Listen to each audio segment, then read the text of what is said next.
to introduce you to a panel and to a special person who is going to give us a presentation about digital change. It is my pleasure first to introduce the chairman of the FCC, Mr. Julius Janikowski, and I'd like to tell you a little bit about him. Since being sworn in as the chairman of the Federal Communications Commission in June 2009, Julius Janikowski has focused the agency on digital communications, particularly wired and wireless broadband, by pursuing policies to promote investment, unleash innovation, and empower consumers. Under his leadership, the FCC developed and is implementing the National Broadband Plan, an ambitious strategy to harness the opportunities of high-speed internet and promote U.S. global competitiveness. Prior to his FCC appointment, Janikowski spent more than a decade working on the technology and media industries as an executive, investor, and board member. He received a Juris Doctor from Harvard Law School in 1991, magna cum laude, and served as co-notes editor of the Harvard Law Review. By 1985, he received a BA from Columbia College, also magna cum laude. President Obama nominated Chairman Janikowski in March 2009, and he was confirmed by the Senate in June 2009. He was appointed to the Council of the Administrative Conference of the United States and was named by President Obama to lead the United States delegation to Poland in commemoration of the anniversary of the liberation of Auschwitz. Mr. Janikowski is a son of immigrants. He is married to Rachel Goslins, and he has 3 children. Please welcome Chairman Janikowski.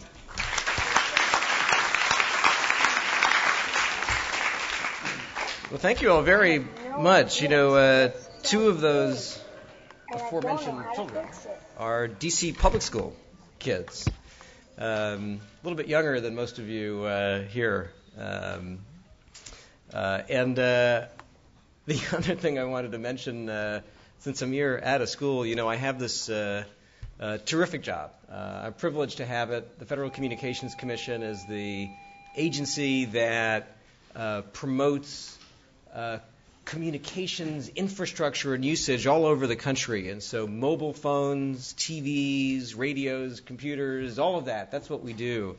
And I have this job because of President Obama. And President Obama thought about me for this job because one day at a school a bunch of years ago, I sat next to him. So think about who you're sitting next to. Talk about job creation. Good morning, Griffins. Actually, let me try that again. Buenos dias, Griffins. All right. Thank you, Principal Takeva, for that introduction, for your welcoming us to your school. Thank you to today's panelists. I'll introduce them in a little while, but we're so glad that you took the time to come here this morning to focus on digital technology and kids.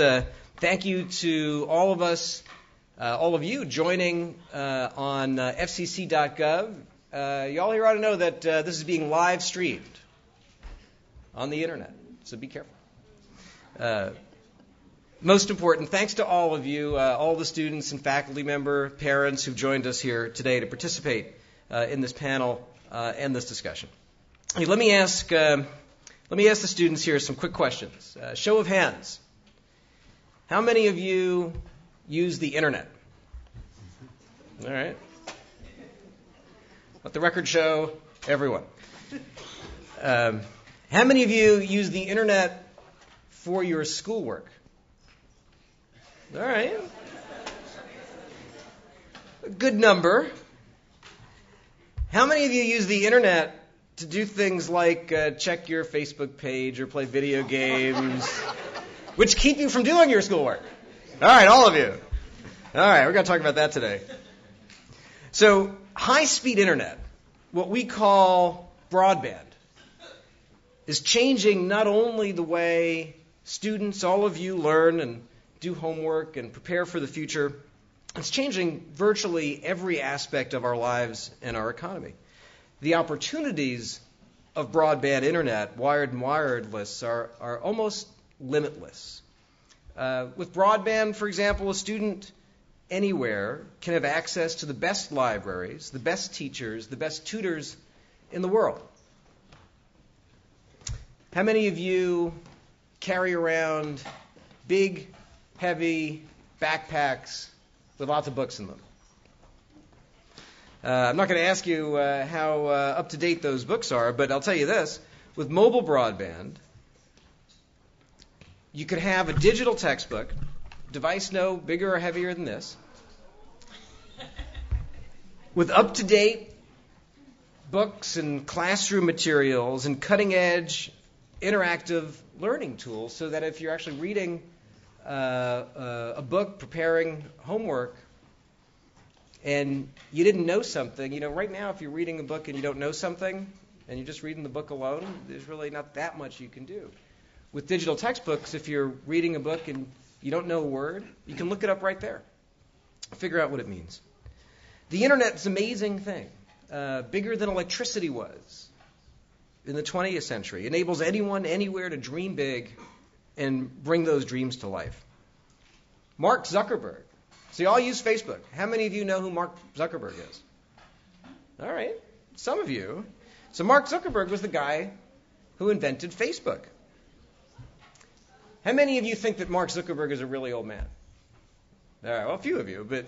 So Mark Zuckerberg is not that much older than any of you. And he invented Facebook in his dorm room when he was in college. The next, actually, I should say something else. Sergey Brin. Who recognizes that name? Who recognizes Google? So Sergey Brin and Larry Page were the founders of Google. Sergey Brin, and someone correct me if I'm wrong, but I believe he went to the University of Maryland. Yeah? And started working on Google while he was a student not far from here. The creator of the next Facebook, the next Google, the next Amazon, the next exciting company that provides new benefits to people all over the country, new economic activity, new jobs, new ways to think about education, healthcare, could be one of you. People are talking a lot today about jobs, as they should. Well, broadband is a job creator. And not just jobs for engineers. Now, the internet technology obviously creates a lot of jobs for engineers. And that's great. And I hope a lot of you are thinking about science and math and thinking about computers and whether there's a path for you in that world.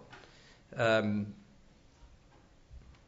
broadband also means jobs all over the country for people who have lots of different skills and lots of different training. For example, broadband means jobs at small businesses all over the country. I don't know if any of you have had a chance to look at something like eBay. So how many of you have looked at eBay? So eBay is really interesting when you think about this, right? eBay is a platform on which small businesses all over the country operate. And they sell things, and they make money, and they put people to work in order to do that. It's an amazing thing. Between eBay and Amazon, the platforms that those two companies have created are responsible for about 1 million jobs at small businesses around the country and growing. Now, as with every revolutionary new technology, broadband internet brings not only real opportunities, but real challenges and concerns. One challenge is equal access. So the good news is that 2/3 of Americans who live in areas where they can get broadband have adopted broadband at home. The bad news is that only 2/3 of Americans who live in areas where they can get broadband have done it. That means 1/3 of Americans don't have broadband in their home. 1/3 of Americans is 100 million people. 100 million people who don't have access to the education benefits, the health-related benefits, the job hunting benefits. Those numbers are even worse for Latinos, for African Americans, for seniors, for people with disabilities. It's closer to a half. At the FCC, we oversee a program called E-Rate. I'm not going to ask if you've heard of it, but I'll tell you that it's been a very successful program that has helped connect just about every school and library in America. We're in the middle of modernizing that program to make sure schools can get higher speeds at lower costs, so that creative teachers you have here can think about all the amazing things that they can do with the internet and technology if they have the basic connectivity and the basic equipment to expose you to it. We're also looking at ways to bring even newer forms of technology into the E-rate program. For example, we're running a pilot program now to encourage schools to experiment with wireless connectivity. Why do we want to do that? We want to do that because we're very excited about digital textbooks. We're very excited about a world in which every student has a digital textbook that's really optimized for what students need and that's connected wherever they are, whether they're at school or whether they're at home. Because in many cases, only having connectivity at school doesn't provide students and teachers the full opportunity to benefit from the internet. If a teacher wants to give some homework, a research paper that relies on the internet, people who don't have internet home are at risk of being left behind. This adoption issue, the 1/3 of Americans who don't have broadband, is something we're taking very seriously at the FCC. We've launched a task force working together with leaders of the private sector and nonprofits to increase broadband adoption and boost digital literacy so that all Americans can enjoy the benefits of broadband. But let's talk about today's forum. We'll touch on some of these things, but what we wanted to do with this forum is focus more on the challenges faced by those who have already adopted broadband and the latest digital technologies. Because here's some numbers. The average teenager consumes 11 hours of media content a day across all these digital devices. 11 hours. The average teen sends a text every 10 minutes he or she is awake. More than half of teen mobile phone users have received unwanted texts. And more than half of teens admit to texting while driving. You know what that means, right? It means you're driving or you're with someone who's driving, and while they're driving, they're looking down at their phone and they're texting.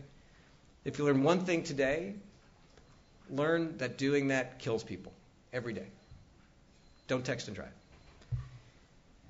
So all of these new technologies, wonderful opportunities to do good, some dangers and concerns, consequences for schoolwork, consequences for friendship and relationships, consequences for careers. And that's why, working together with your principal, working together with the school, we've organized this forum. We've convened a panel of terrific experts to talk about how we can seize the opportunities of broadband internet while avoiding the pitfalls. So let me tell you who's here, and maybe as I introduce each of you, come up and grab your seat. We're joined by Renee Cadigan, bilingual counselor at right here at Columbia Heights Educational Campus. All right. We're joined by Deborah Harrison, who is the parent of a Columbia Heights student. Thank you. Stephen Balcom, the Chief Executive Officer at FOSSI, which is the Family Online Safety Institute. Stephen is a leading online safety advocate. The mission of FOSSI is to make the online world safer for kids and families. My friend Dr. Nicole Turner-Lee, who's Vice President and Director of the Media and Technology Institute at the Joint Center for Political and Economic Studies. The Joint Center is one of the nation's leading research and public policy institutions. Nicole's very successful and important work focuses on digital empowerment. Alan Simpson is the Vice President of Policy at Common Sense Media. Alan's background combines experience as an advocate for children and education issues as well as work within media organizations. And finally, Jason Rezepka, Vice President of Public Affairs at MTV. Who's heard of MTV?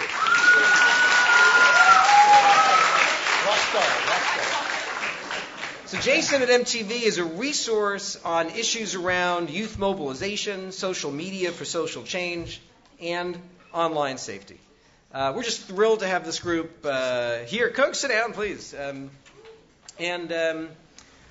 me tell you what we're going to do. We're going to ask Jason to kick off this panel and to engage with you a little bit.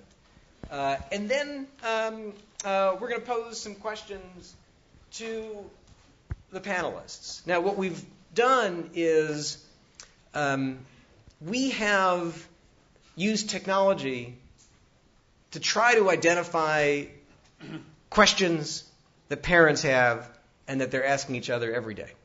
And the parents here, Mrs. Harrison, I'm sure you feel this way. Anytime I get together with some of my friends who have kids, parents are asking questions. What do we do about this? What do we do about that? And so what we decided to do was use technology to crowdsource these questions and see if we could gather questions that parents were asking each other that they didn't have answers to and present them at this panel. And so we're going to take these questions. We're going to take some other questions that have come up in the course of our work, and we're going to have a good, sharp discussion with this terrific group. So with that, let me ask Jason to kick us off. Thank you all. Settle in. I hope you'll all enjoy this, and I know you'll learn something. Great. Thank you, Mr. Chairman. And thank you guys for being here. How are you guys doing this morning? Come on, that was MTV's in the building. You can do better than that. How you doing this morning? There you go. Okay. Well, I have to tell you, I was supposed to be this morning at a video shoot for Pitbull and Lil Wayne, who are doing this thing together. But, you know, I decided to be here because it would be more important to be with you guys this morning to have this discussion. So we're excited to be here. We want to keep going a little bit the way we started to just find out more about how you guys are connecting and the stuff that you like to do. We're going to get into some of the maybe problem areas that emerge. And what we really want to do is we've got a lot of smart people up here, a lot smarter than me. And where you guys have questions, we want to make sure we get you answers so that you know how to take better control of situations where you're maybe not quite sure what to do. Same thing for parents and the adults in the room. We want you to have an understanding for some of those issues and where they emerge for you guys. So let's keep going on how you connect. So how many people here have a computer in their house? Okay, just about everybody. In your classroom, computer in your classroom? Okay. How many people are going online through an Xbox or a PS3, playing games online with friends? All right, got that new Madden? All right. So you said before, you know, how many people have Facebook account. How many people have a second Facebook account that their parents don't know about? All right, so you guys, yeah. How many people are friends with your parents on Facebook? Okay. How about friends with a teacher on Facebook? Okay. I have one more important question here. How many people here are 13 years or older? All right. So everybody who didn't raise their hand, you better not have a Facebook account because you're not supposed to have Facebook until you're 13. Really quick, favorite things to do online. So talk to friends. What favorite thing to do? Talk to friends online. Watch MTV. That's a good one. Play games. Favorite thing to do online? Play games. Watch videos. Other things. Favorite things to do. Just shout out a couple things. Favorite things to do online. Okay. Okay. Research the Constitution. Number one favorite thing to do. Okay. All right. So let's talk for 1 second about digital drama. So you guys know about digital drama. Has anybody ever seen somebody spreading gossip online or on text message? Yeah. Have you ever seen something that was supposed to be private go public, like a conversation or a photo, something that got out? Okay. Have you ever seen somebody get bullied online? That's not funny. That's actually a real issue. And I'm curious to know how many people who've seen somebody get bullied, did you see anybody do anything about it? Okay, well, that's something we want to talk about today, is being an upstander versus a bystander, and the way that you guys can all play a role in being good digital citizens and really taking control of those digital spaces that you all share. So now I just want 2 volunteers to share a quick example of an instance where you had like a problem online where, say, maybe you're getting mean messages and you didn't know how to make it stop, or say you posted something and you wanted to take it down and you didn't know how, or could even just be like changing the settings on your Facebook account. Can I get 2 people just to share a quick example of a time where they had a question or a problem and they didn't know how to solve it online? Can we get 2 volunteers? I think we got one down here. Romero? Okay, you want to pop up here real quick and just share what that instance was? So we're looking for an instance where you had a problem online and you didn't know how to solve it. Really quick. To tell him to please stop. To make him stop? Yeah. They were doing something you didn't want? Okay. And what did you do when you didn't know how to make it stop? Who did you ask? I just keep it to myself. You kept it to yourself. Okay, one more, just really quick. Somebody who, had a problem. They didn't know how to make it stop. This young lady right here. There was somebody said something real nasty on my page, and so I didn't know how to delete it or something because it was weird. What did you ask? Did you ask somebody for help? Yeah, I asked my mom, but she didn't know. Okay. Perfect. So that's just a little bit of setup. We want to find out the problems that you guys are struggling with so we can have these smart people up here help give you answers. So with that, I'll kick it back to the chairman, and we'll get into the conversation. Hey, thank you very much. And we're going to come back to cyberbullying a little bit later. In fact, we have a video that Alan has, and that'll get us into a discussion about cyberbullying. But let me start with a basic piece of technology that lots and lots of people have. And here's a question that we hear a lot, and that was submitted by a parent online in connection with our crowdsourcing effort. And Nicole, let me ask this to you. What I'll say is I'll direct the questions to a person, but anyone else who wants to address the same question should just indicate it, pipe in, because tends to be no single right answer to any of these questions. One of the things that we're going to do is, first of all, make this video available online to anyone who wants to see it, learn from it. But we're also going to work to summarize what we've learned here today as part of a larger effort to identify the questions that parents have, the burning questions they have about technology and their kids, and to provide more and more perspectives on those questions so that we can help parents with information. So, Nicole, here's a question that a parent asked online. What's the right age for a parent to get their child a mobile phone? So what's the right age? Now, I'm not as cool as Jason, although my kids consider me to be cool, but I want to ask Chairman, if you don't mind, how many kids in here have a cell phone? How many of you bought your own cell phone? Not? Okay. How many people had their parents buy your cell phone?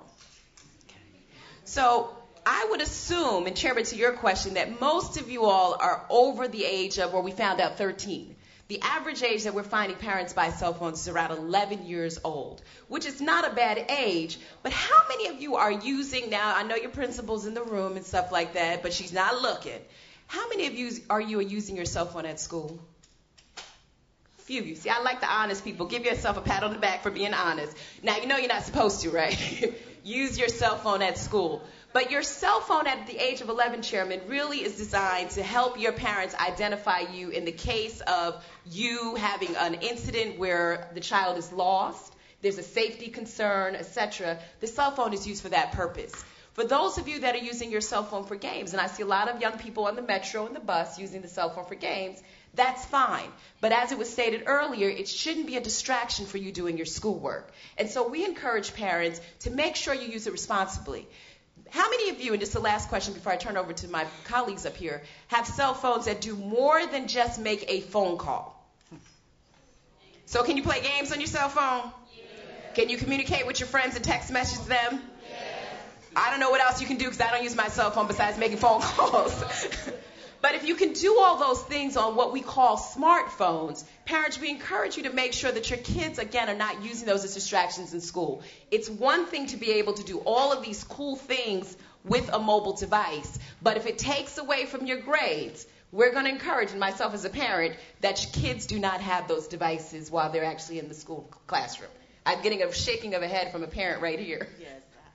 Yes, I totally agree with you. My son, I believe he had a cell phone since he was maybe 10 or 11, but he got the phone because he started catching the bus to school, and I wanted him to be able to contact me when he was standing at the bus stop, or if something happened, he could call me. So I really think age 11 is a good age if they're doing something like that, catching the phone. I mean, the bus or something, or train to school. So in that, it reveals something that's really important. These devices have a real safety component, right? A lot of our, as parents, we feel this. You know, we want to know if our kids are out somewhere, we can reach them, they can reach us. But it raises these questions that Nicole got to, which is, okay, these are complicated devices. They allow you to do a lot of different things. And so I want to ask two questions. Renee, I'm going to start with you. First question is about what should schools do to deal with the potential issues of mobile phones at school? And then I want to ask Stephen, some others, what can parents do practically to make sure that your kids are using the phones for what they're supposed to be using it, not for what they're not supposed to be using it? So Renee, why don't you go first? Sure. First of all, I want to say that here at Columbia Heights Educational Campus, our students are not allowed to bring their electronics to the classrooms. They turn in their electronics in the morning. They get a ticket. At the end of the school day, they retrieve their phones, because that would become a distraction. Imagine if you have all these students taking their electronics to the classrooms. It's a distraction to themselves, others, and the instruction that will be going on in the classroom. They'll be more focused on what's going on Facebook or text messaging, so therefore that is prohibited. They also what parents need to do, as a parent myself, my 12-year-old, she got a phone when she was 11. Okay? So what we did, I did not put no internet service on her phone. Why? Because it can cause issues. She don't text. So therefore, it cuts down on a lot of you say, she said online, and it creates just a chaos. And then that's where we get into other issues that we are going to discuss later about bullying and all that stuff. Mm-hmm. So one thing is, at this school policy, check your cell phones at the door. Yes, sir. And is that, Nicole, anyone, is that, does anyone know, any of you, is that the typical policy at schools today or not typical? I think it's fairly typical, but it's something that there's a lot of discussion about with schools, because a lot of school leaders recognize there's some upsides and downsides. There are schools we've talked with a lot that are using, in middle school and high school, using mobile phones, especially smartphones, as a learning tool, not only in the classroom but after school. But they also have to deal with all the downsides that you've recognized. Tough issues. Are there any resources that are any of you aware of just on these questions of cell phones for kids? If you were a parent and you wanted to learn more, where would you go to think through hear about the different pros and cons and how you can do your job as a parent? Well, I think, first of all, parents have to do their own homework. I mean, kids come home with homework, and parents, when they're looking at the electronics that their kids either have or want, should also do their own research. Now, when we're talking about cell phones, there are really three different types. There's the very simple ones. Khajiit is a good example of phones that really only can phone 2 or 3 numbers, can text a little bit, and that's it. And that's for the very younger kids. I mean, they're kids in kindergarten with cell phones now. This is what we're seeing. Then there are the cell phones that can do much more. They can text, play games, and so on. And then you get to the smartphones. Our own advice for kids under 13, really, there isn't a need for a kid to have a smartphone at age 13. Certainly not at school, because then the distractions get very bad. You asked about parents. One of the biggest tools, one of the most important tools, is the phone bill. Phone bills now are online, and you can see every single text message that's been sent or received, at what time and where it went. Not what was in it, but you can tell and you can see if your kid has been texting at school. And, of course, all of the major carriers now have parental controls. Some are free, some are a bit more, like $5 a month. But you can control that, and so that they can't text during the school day. So we highly advise parents to look at the phone bill and consider using parental controls on your kids' phones. Thank you. So here's a question I get a lot, which is, I know in theory there are parental controls. I don't really know how to use them. So I don't want to put you on the spot, but could you help parents understand what exactly should they do if they want to turn on parental controls on a smartphone? You know, there's something called Google or Bing or Yahoo. All of the search engines now are so smart that you can literally put the question that you just asked me into Google and search it. And you will get results from the companies who provide those, but also you'll get results from parents who share their war stories and actually put up the pictures of how to set controls on that particular device and so on. So there really is no excuse now for parents not to get engaged in their kids' digital lives and to put some controls on them. All right. This gets to an issue, Nick, I want to ask you about.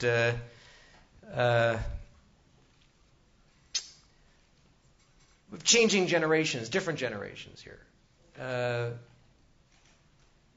Some kids in some schools who are on cell phones and computers, technology is a strange thing to their parents. They may not know how to get on Bing or Google. What thoughts or advice do you have for parents who they want their kids to get the most out of technology, but it's kind of a mystery to them?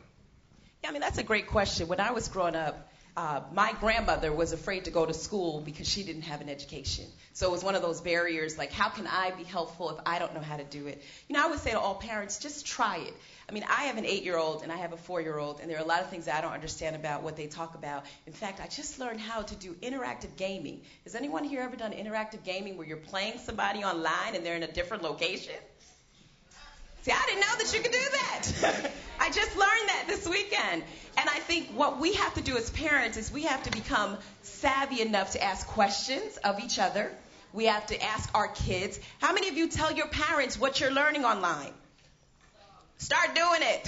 Start talking to your parents and letting them know, because we don't know. We're not sure about some of the things that you're experiencing, because when we were growing up, we actually played outside a lot. We really didn't do a lot of video games and computers and mobile cell phones. When we wanted to call somebody when I was growing up, you went outside and you yelled across the street. Now, you have other she's laughing, I'm telling the truth. But you have conveniences that we don't have. So I think for all parents, do not be intimidated by the technology. It's new, it's savvy. In fact, Chairman, we would say it helps us do things better. As parents, it helps us organize our kids' schedules. It helps us check in with our kids' teachers. It helps us to find employment if we're looking for work. It helps us to find health care and child care. We can learn just as much as our kids. So I would just encourage you, talk to people about it. Don't just get it because the neighbor's friend or somebody else has it, but take the time to really talk and develop a contract. Some rules of the road. My son wants a cell phone. He's a little bit too young. And I told him he couldn't get one because he couldn't get one just to play games. But I do feel for what the parent has said. I want to make sure he gets to school and gets off the bus without me worrying all day whether or not he made it. So we've got to talk through that, and we've had a conversation about whether or not he's going to be ready to get that phone in a couple of years. So again, parents, don't run away from it. A lot of us run away from it. It's something that we actually have to embrace.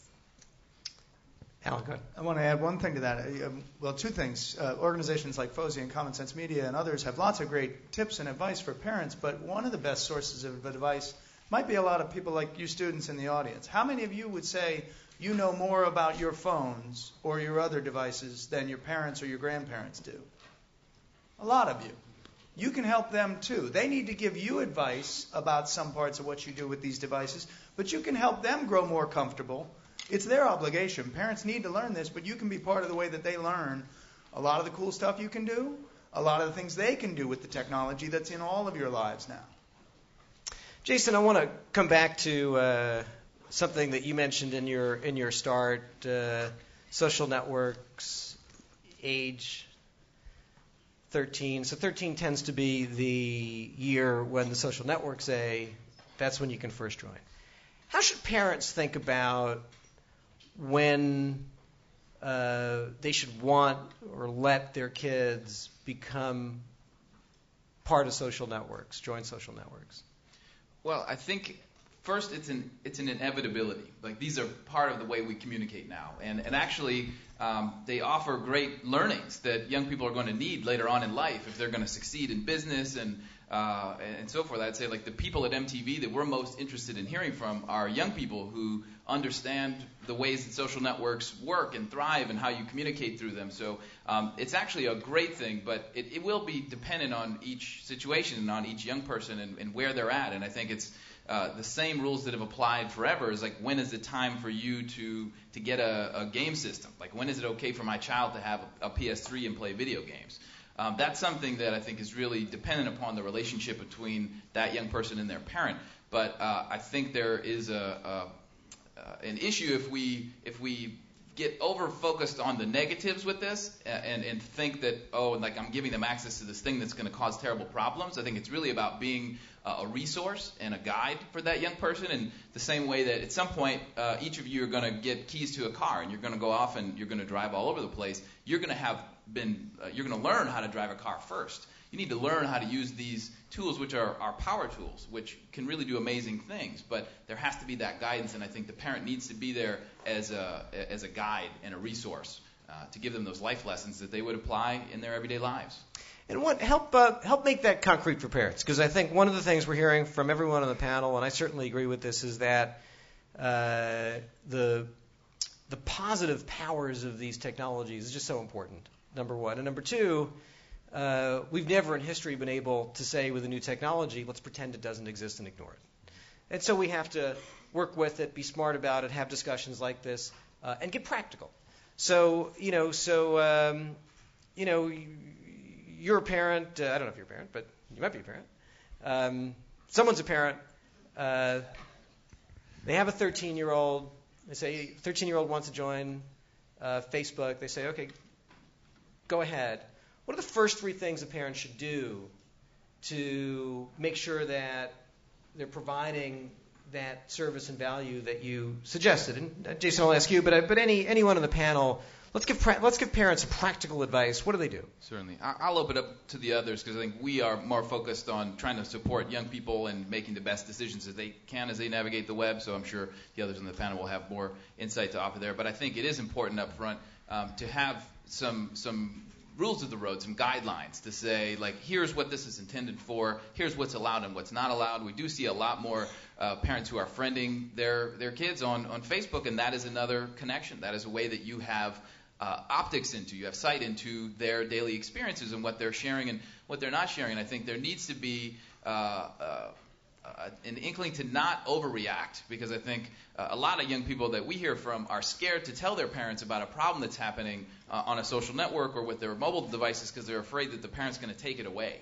And that's probably, for you guys, one of the most terrifying things, is to lose your phone, to lose your computer. So there need to be boundaries, and there needs to be territories where if you go out of that and you violated the rules, then there's consequences, but not to immediately say, I'm going to take the computer away, or I'm going to take the device away, and that's going to make it better. I'd love others to chime in on that. Steve, go ahead. Sure.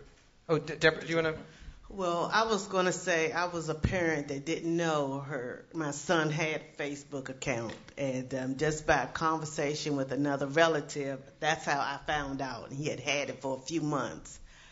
I don't know much about Facebook, but just from listening to the news and radio, the negativity about a Facebook account and things that happen with, adults reaching out to kids, that was my biggest concern with him. And I think there should be guidelines set with a Facebook account.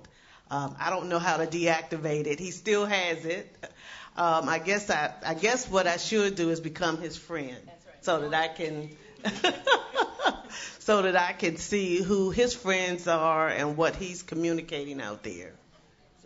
Stephen, go ahead. So my daughter's 15. When she was 12, she came home and said, everyone in my class is on Facebook. And I said, well, We're not parents of everyone. We're just parents of you when you're waiting to your 13th birthday. So that you asked for 3 things. The first thing we said is, before you can go on Facebook, you have to sign this family safety contract that we've developed, and others like Common Sense Media and others have also created similar ones, that has rules of the road both for the kid but also for the parent. So we had to take some responsibility ourselves. Number 2 was she had to friend me. I was her first friend on Facebook. She didn't like it, didn't want it, but I said that's the condition for you to go on. And thirdly, I said that I would go in from time to time to just check on things. And if there were things that I thought were inappropriate, I'd ask you to take them down. And you will, won't you? Well, yes, okay. So we kept a conversation going. I think it's very important that you set the rules, you give sanctions if they go past those rules, but also you just have a continuous conversation because the technology just keeps changing. I think that's all good advice for parents especially. And one other thing I'd add for the parents and for the students in the audience. If you want, a lot of you said your parents aren't friends of yours on Facebook. You don't allow that. But if you want to get a Facebook account, or if your younger friends want to get a social networking account, part of what you need to do is talk to your parents about what you're going to do with that social networking account, what you're going to do with Facebook or Twitter, why it's helpful to stay in touch with your friends.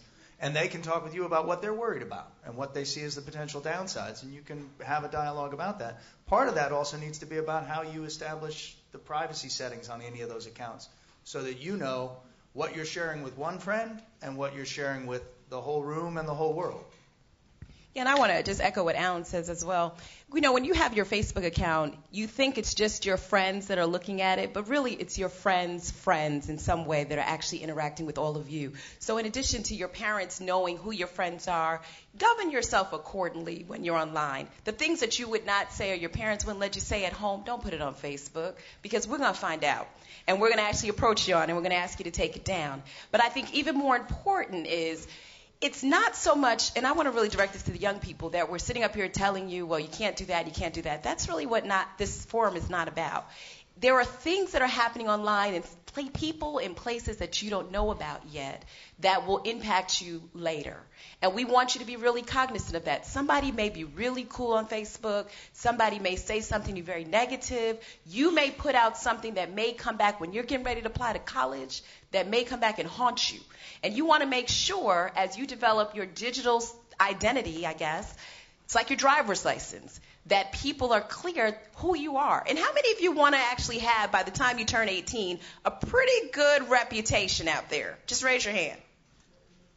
Okay, now I see all the hands raised. I'm going to say it, ask it one more time. How many of you would like a pretty good reputation by the time you're 18? All of us should raise our hand. It's not to say that you're not going to do things that you're not proud of, but your behavior online is something that people do watch. So I would just encourage parents to keep that in mind. It may be cute at the moment, but when they turn 18, it may not be that cute when they're looking for a job. Good, Renee. Thank you, and I agree with everyone on the panel. Having a online account is cool. It's good because you get to talk to friends. If you have friends, if you are not from this country, you have friends in our country, you can connect with them. It's very good. Family members. However, there was an experience once with this young lady. She created a Facebook account, and it seems like Facebook is more used than MySpace now. Okay, now I'm not hearing anybody talking about MySpace. All everything is Facebook. But anyway, when she created a MySpace account first, then I got a call from her parent, Mr. Cadogan, this is what I found on MySpace because my cousin called me and said, did you see your daughter, what she is wearing, what she's doing? They said, no, she's here in front of me. She's not doing anything. They said, no, online. And the family member called all the way from Colombia. Parents did not know. So you have to be careful what you post on Facebook. Sometimes I know we have parents that are probably intimidated because of technology, and that happens. They are not savvy enough.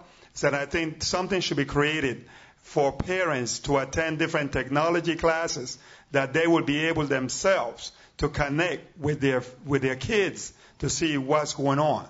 Because again, we come back that if there is no connection between the parent and the child online, then the child start finding other people to connect with whom they should not connect with. And it becomes very dangerous.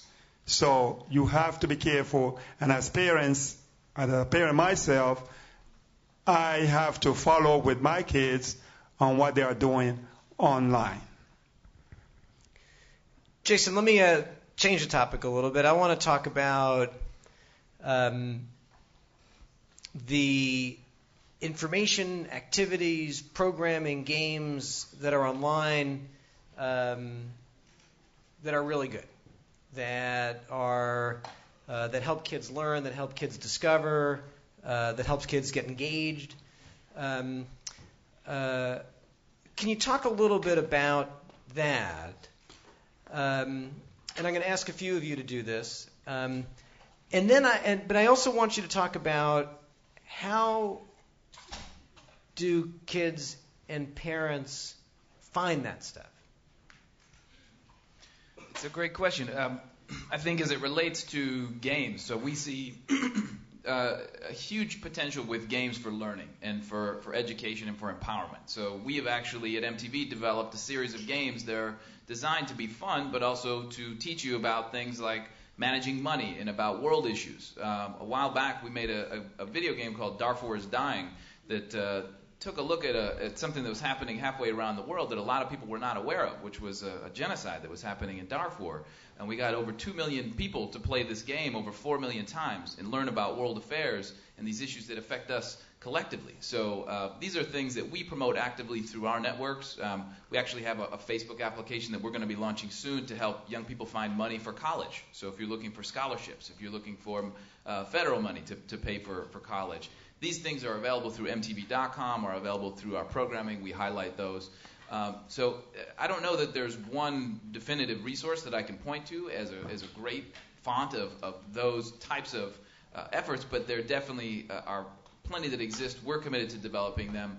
And I think it really comes down to social norms, too. So where we see you guys taking a leadership role and playing these things and sharing them with your friends brings others involved, because we know that the number one place where young people find out about great resources and fun activities is through their friends. So that's an important way in. I'd love to hear from others about resources for positive online experiences.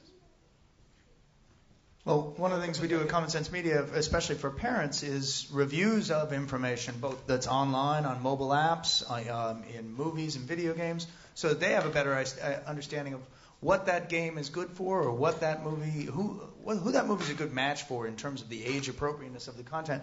We're also starting to move into kind of looking at the educational value of a lot of those games and online apps and resources, mostly as advice for parents and teachers, but then there are also a lot of great resources online that a lot of people are discovering, like Khan Academy, where you can go just learn from a great teacher giving a great lesson about a variety of subjects.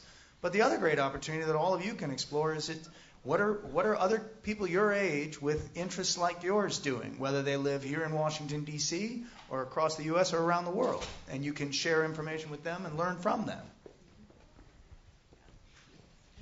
How many of you ever played Club Penguin when you were younger? Look, isn't that great? A lot of good fun. Lego, anybody play Lego online? Yeah, really cool. So not so much for you guys, but maybe for your younger brothers and sisters, the ones who particularly are trying to get onto Facebook because it's so cool, but they're not 13 yet. There are a number of sites now that are developing. Togetherville is a great one, which is almost like Facebook, but for younger kids. And it's much more protected, it's much safer, but they get to do a lot of the cool things that you can do on Facebook, sharing information, posting videos, that kind of stuff. So there's more and more, Chairman, of those sorts of sites emerging for the younger kids, and that keep them safe while doing so. And Nicole, I wanted to ask you to talk about the places parents, students, kids can go on the internet that will help them grab some of the opportunities of the internet. Yeah, I think there are lots of places that you can go. How many of you, and I think this was asked earlier by Jason, how many of you use your computer at home for homework? So we're going to put a challenge out to all of you. How many of you ever come home with a question and you just can't answer it, your parent can't answer it, maybe they're not home yet, maybe they just don't understand the question? How many of you go to the computer to actually look up ways to solve that problem? We're going to encourage all of you to start doing that. One of the ways that you can positively use the internet is by using sites, Chairman, like Google and other sites to look up information. There are great aggregated websites that you heard about. My kids use PBS Kids because they're still kind of young. But for the most part, use Google and put in the question, or ask.com is another one that I commonly use. If I ask you a question today, and I think I want you all to write it down, and I'm going to give you my email, and I want you to tell me what you know about this. How many of you know, I'll come up with a hard question. When was the first launch of the Apollo? Somebody said, what? Go to Google and find out, and we're going to give you our emails, and I want you to respond back to me. Use the internet to actually find that information. And I encourage parents to use it for discovery.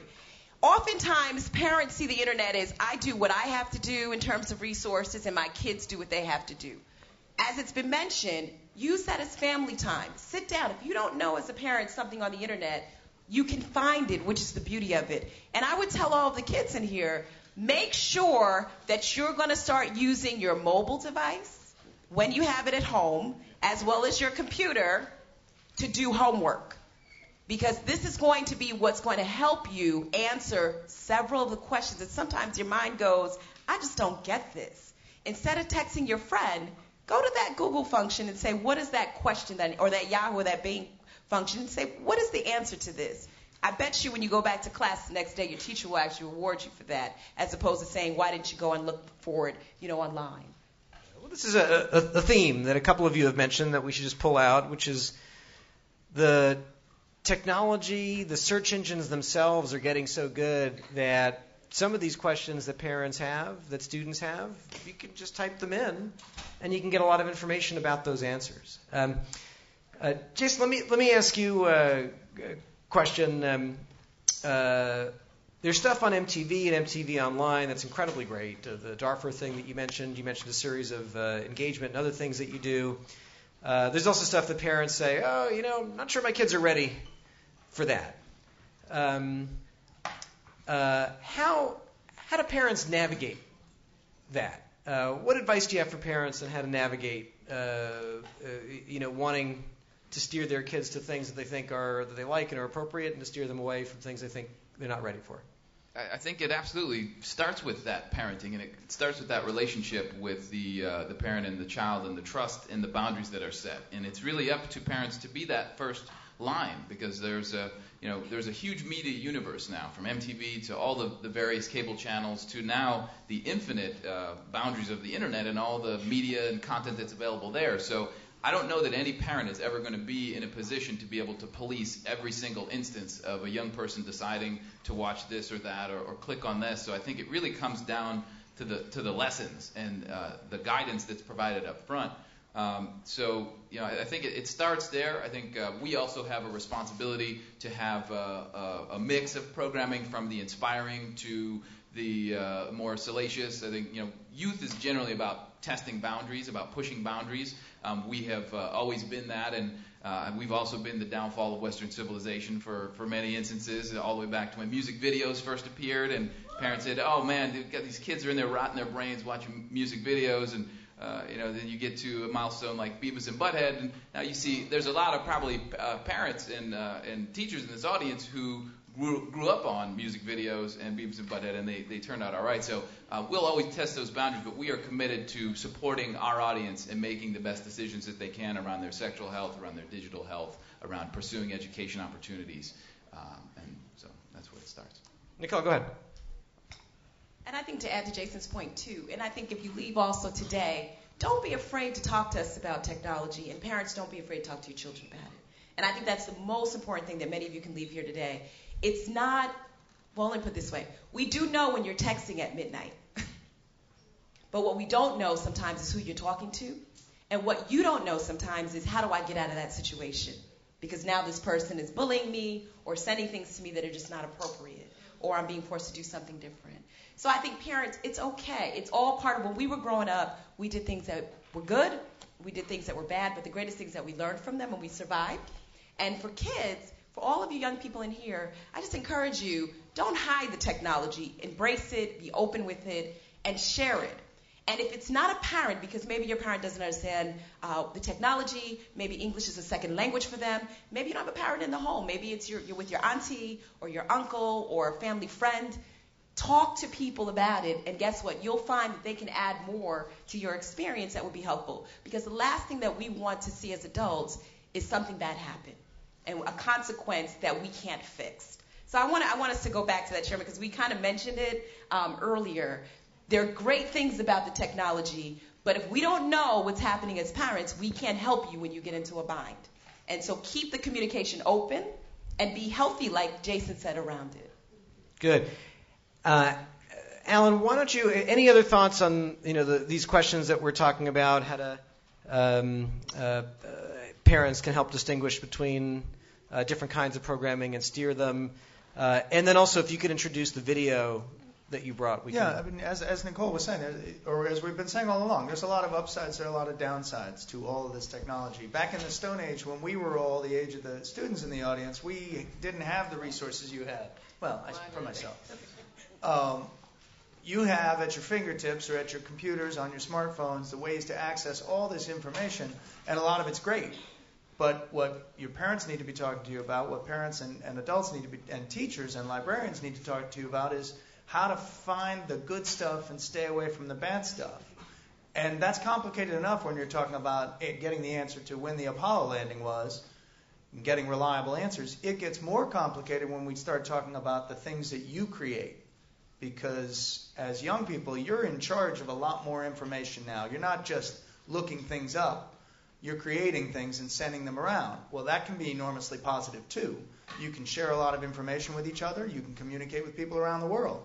But you can also make communications that aren't positive and that aren't helpful and that can be abusive and can be mean.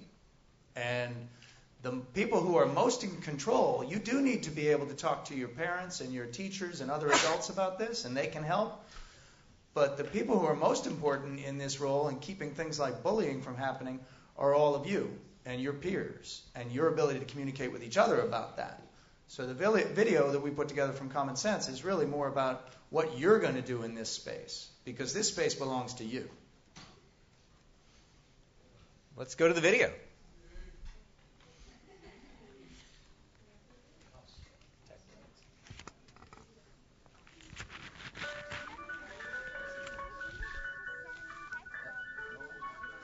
Something major happened. Everyone at school got a text, and I'm super embarrassed.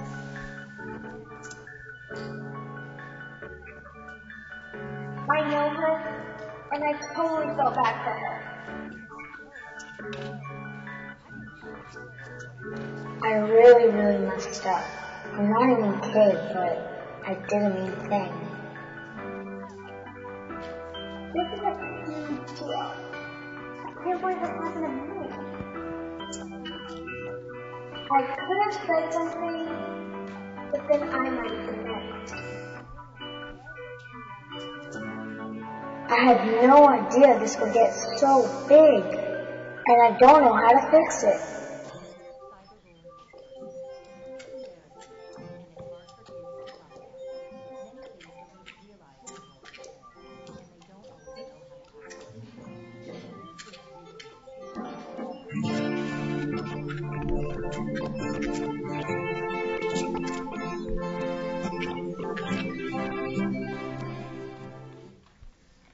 Well, Alan's going to explain what you... Not all of the audio on that came through, obviously. But so, Alan, why don't you tell us about that? So a big part of the message that you saw some of and didn't hear all of is that a lot, when we asked that question before, a lot of you said you've seen incidents of bullying or drama or abuse in these online platforms that you use. But the question we really want to start asking is, what do you do about it? Do you talk to your parents? Do you talk to your teachers? Do you talk to other adults? Do you talk to each other? Because in some ways, the forms of bullying and drama that are now available through mobile phones and digital platforms, in some ways are not different from the bullying that went on when I was your age. And the best way to stop it is to make sure people know how you feel about it. And sometimes that means talking to an adult and making sure that people know it is a problem. Sometimes it means talking to each other and saying, look, this isn't fair, this isn't right, this isn't the way we should behave. The biggest thing you can probably do to make this a better space for yourselves is treat each other the way you want to be treated and treat each other with respect. That's not different in a digital platform. That's the same advice that parents and adults have been giving kids for decades. But you've got a lot more tools at your disposal right now. So if this does turn into the wrong form of conduct and behavior, it goes a lot farther and it can last a lot longer. But you're still the ones in the best position to do something about it. The golden rule, right? Learned it in second grade. Do unto others the way you'd want them to do unto you. But let's have more reactions on cyberbullying. And Jason, Nicole, Stephen? Well, one resource that I would point to is we've developed a campaign at MTV called A Thin Line, and it reflects the idea that there's a thin line between words and wounds. There's a thin line between curious and controlling, between free speech and hate speech. And we understand that you guys are figuring this out for the first time. Nobody's ever grown up this way before. And so we built a resource just for you to be able to navigate these situations. So if you're dealing with something and you don't know how to make it stop, we've got a very clear set of directions to guide you on that path. If you want to support a friend who's dealing with something, we give you talking tips, we give you resources for that. There are games there that you can engage with. There are other ways that you can join in this conversation about these issues, and that's at athinline.org. So I would definitely recommend that for any young person who may be dealing with some of these issues. Good, and we're going to, the thinline.org, the contract, the other resources that were mentioned today, we're going to make sure to gather them all on the FCC website so that you can follow up there and follow up with these resources. Renee? I would just have several questions for all the students. How many of you have read online or seen online that your friends are being bullied? How many of you? How many of you have done something about it? Wow. How many of you are scared of doing something about it? Or talking to an adult about it? Well, guess what? If you don't mention to an adult that someone is being bullied online, right? You become as guilty as the person that is doing the bullying. Did you know that? You are. So what we have to do is go to the nearest adult, go to your parents, go to your teachers, your counselors, let them know, listen, such and such is being bullied. I don't like it. I feel uncomfortable. Also, you have the right to say to a bully, stop bullying someone. Even if you're in the hallway and you see that, you have the right to say stop. And the bully will stop. So don't be scared to come to an adult. Don't be scared to say stop. It's very important. You know how many teenagers or have taken their lives because they have been bullied by someone? We read it every day. Every day. So you got to take a stand. We're going to start our bullying campaign pretty soon here at our school. So, all the students are going to invited to participate. So we are going to take a stand against bullies. We are. This is a year for that. We are going to take a stand. Mrs. Harrison, what's your perspective as a parent? Do you do you still have concerns? Are there questions that you still have about technology, bullying, the other issues we talked about today? Well, as a parent, I think I'm going to be more open-minded about Facebook and the other programs that are out there. As far as bullying, I hope my son, if he comes across a situation like that or know of someone that's being bullied, that he would help that person or he would come to me and discuss it with me. I'm not sure if this situation would be considered being bullied. He told me about a young man in his class that the kids were picking on. And he talked to the kids about doing it, but he also told the young man that he had his back, that he would make sure that the kids didn't pick on him. And then, in saying that, I know I'm embarrassing him right now, but he told me he felt good, that he felt making that comment to the young man, it made him feel good. He said he really felt good about doing that. So I hope he continues to do that and have his back. Good. Well, we're going to take a couple of questions from the students who are here, or I know there are parents here too. As we wind down, again, I want to tell you that we're going to have all of this information up at the fcc.gov website. And our goal is, in the coming months, to continue to identify the practical questions that parents have about how to identify the good stuff about the Internet, how to incorporate it into learning, how to help their kids develop skills of digital literacy, how to help use the Internet to become strong digital citizens and strong members of our economy, how to find educational games that help with math or history and all of that. And also we know that parents struggle with questions with this technology, as with any new technology. What's the right age? What are parental controls? That contract seems like a good idea. Where can I find it?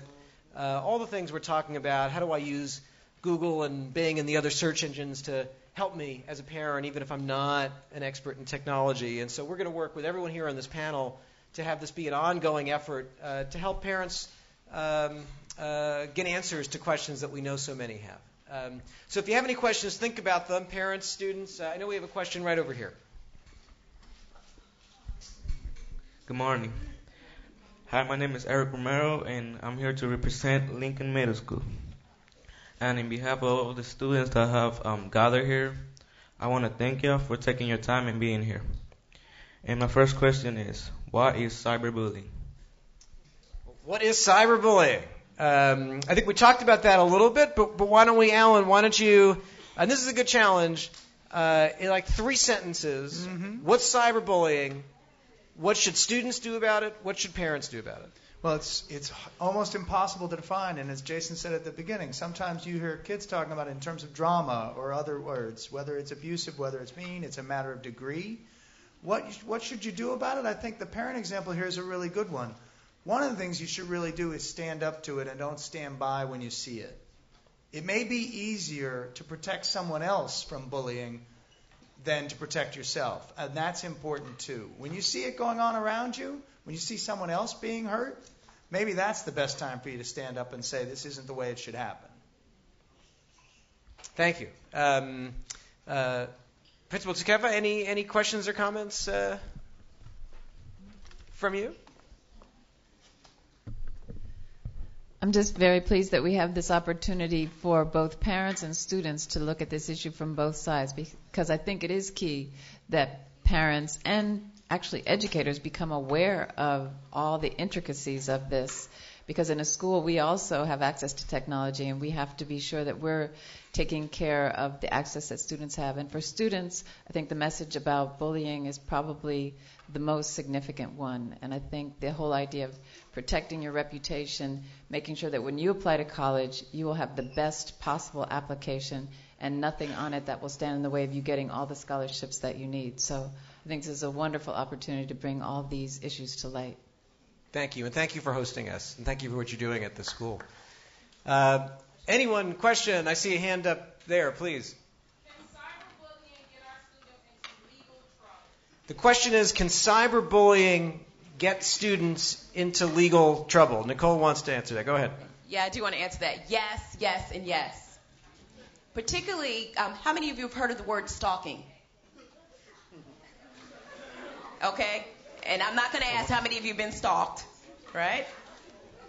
But there are rules of the road that govern society that also govern the internet. Now, some of them are a little blurry. And for those of us that are up here that represent the organizations that we do, we are constantly discussing what is the good side of this argument and what's the bad side. And we don't know yet. We don't know yet. But if there are things that you do that are inappropriate on the web, always ask yourself, could I do this in public? And if you have that inkling of a question, be careful. Putting things up, I mean, there have been cases that we've seen on TV where people have posted inappropriate pictures of young ladies and young men. that basically maybe they were 18 and the young person was 12 or 13 or 14, you're breaking the law. And even for you young people that might think it's funny, that's cyberbullying because it's inappropriate. So what I would just say to you, if you can't do it in public, don't do it online. And if you have to question that, then, think to yourself, I may be putting myself into a situation that's not so great. When we were growing up, people used to say mean things, certainly. But the difference is the mean people said it, and they were all around you. They were on the playground. There wasn't this place called the internet that 600 or 700 or 1,000 of your friends heard the same thing. And if you constantly become that nuisance to that person and annoying, guess what? Somebody has a right to do something. There's a case, and I'll just end with this, where a mother was so upset that her daughter was being bullied that she started bullying the child. And guess where she landed up? Almost. I think she went to court at least. Right? She went to court because that's inappropriate. So we would say to parents, I know you want to make sure that your child is okay, but going out online and participating in that conversation is not healthy because right now it could land you in trouble. Well, that's going to conclude our panel, but it should not conclude the discussion. A lot of incredible opportunities with technology, the challenges that we talked about. It's going to require parents, students, teachers, all of us working together to build the kind of country we want that's based on technology innovation that leads the world and that gives opportunity to every one of our students everywhere in the country. I want to thank this terrific group of panelists. Could you all please give it up for this great group?